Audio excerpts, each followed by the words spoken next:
Well, good morning, good afternoon, good evening, wherever you're listening to this. I am Kofi Boyan.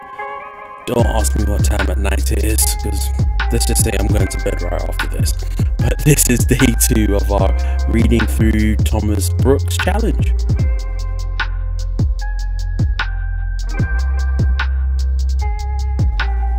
I hope you are doing well. I hope that for those of you who are following along in our 30-day exploration of precious remedies against Satan's devices, that 1, you were able to keep up with today's reading, and 2, that you were blessed and edified by it.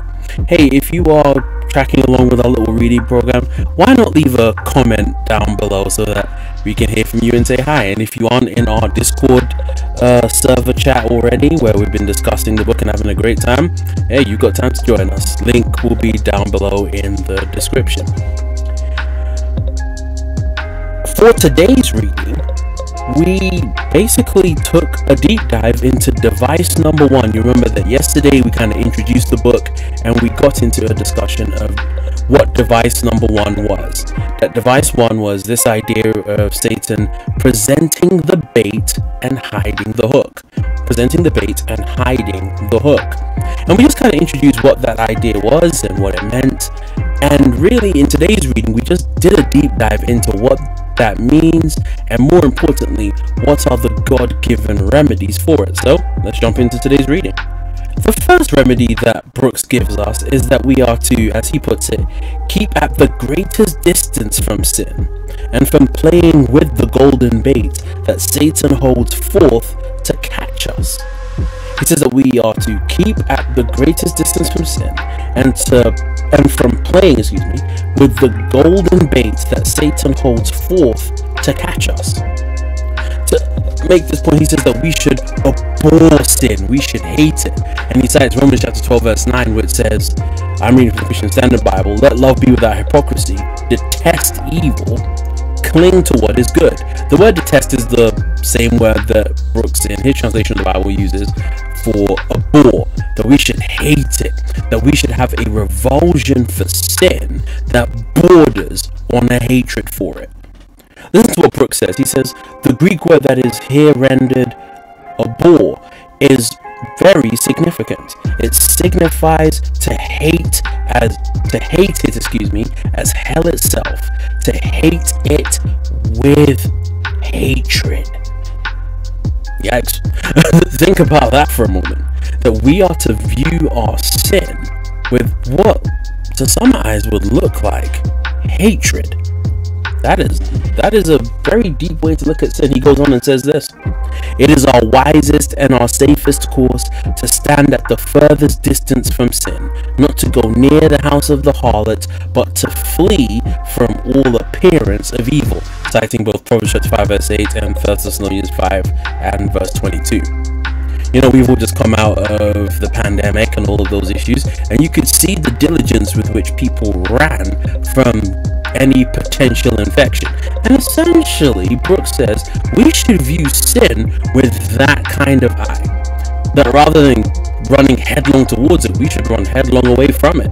That rather than saying, how close can I get to this sin? Or any sin for that matter, we should ask ourselves, how much running time do I need to run and keep running from that sin? That's the first remedy that he gives us. But he also gives us a second remedy. And his second remedy is that we should consider that sin is but a bitter sweet. That it's but a bitter sweet. For this, he goes to the book of Job. And Job chapter 20, he says this.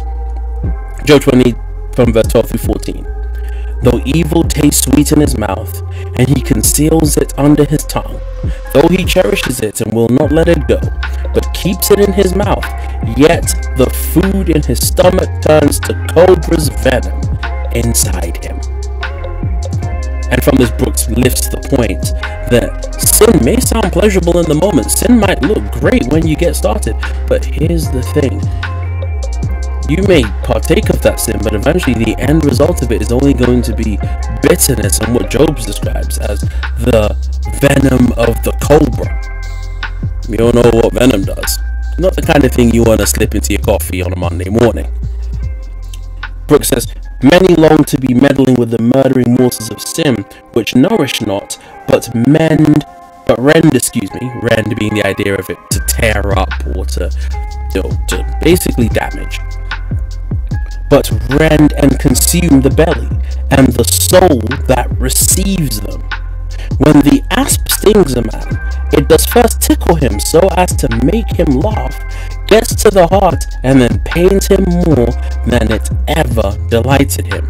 And so Brooks says, if you're going to fight against this device of presenting the bait and hiding the hook, he says the way in which you fight against that, brother and sister, is that you consider that sin might be sweet, but it's in the moment, but it's an incredibly bittersweet at the end. The third remedy he gives is that we are to consider that sin will usher in the greatest and the saddest losses that can be upon our souls.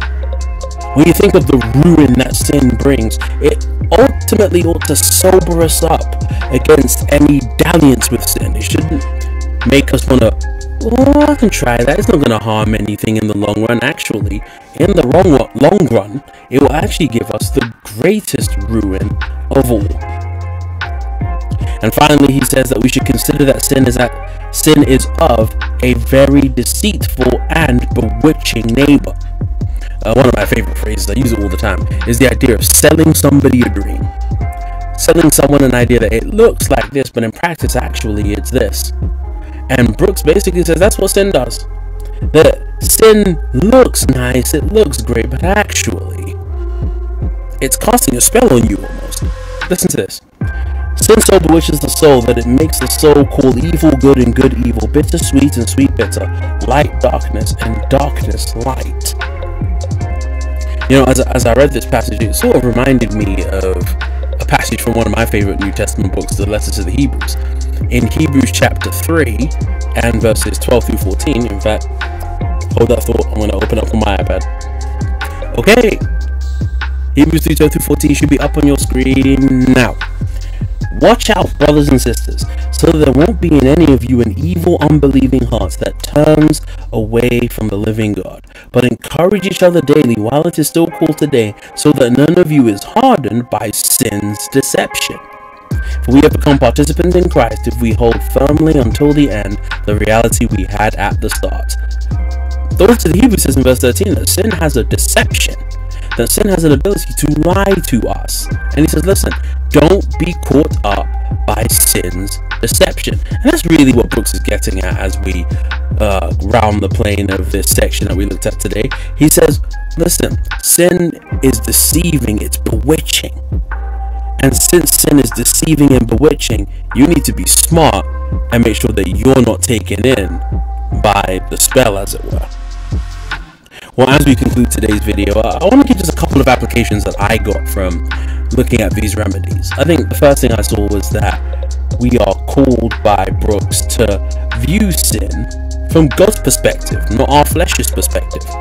Our flesh might find sin to be pleasurable in the moment, but ultimately we need to be careful that we view sin from the way that God views it, that it's not a pleasure. In fact, it's dangerous. It's immensely dangerous, and we should do everything to avoid it. And another thing that I got, Brooks doesn't say this explicitly, but it's just something that's always in the back of my mind, that as we seek to fight sin, we need to rely on the power of the gospel to fight the siren song of sin. It's all too easy to kind of read something like this and think, I've got to white knuckle it and make sure that I never get involved in that. Well, there's a degree to which self-discipline is important, of course, but ultimately it's the power of the gospel and its ability to, as it were, expel all other loves. What Thomas Chalmers called the expulsive power of a new affection. That's the wonderful and powerful thing that ultimately helps us in the fight against it. Well, those are my thoughts on today's reading, but I want to hear your thoughts. If you're in the Discord chat, leave a comment and a thought on today's reading. And if you're just watching this video on YouTube, and maybe you had a chance to read it, let me know your thoughts about this. I'm Kofi Edboy, and I'll see you tomorrow, hopefully during the day and not at night, for day 3 of our Reading Through Books challenge.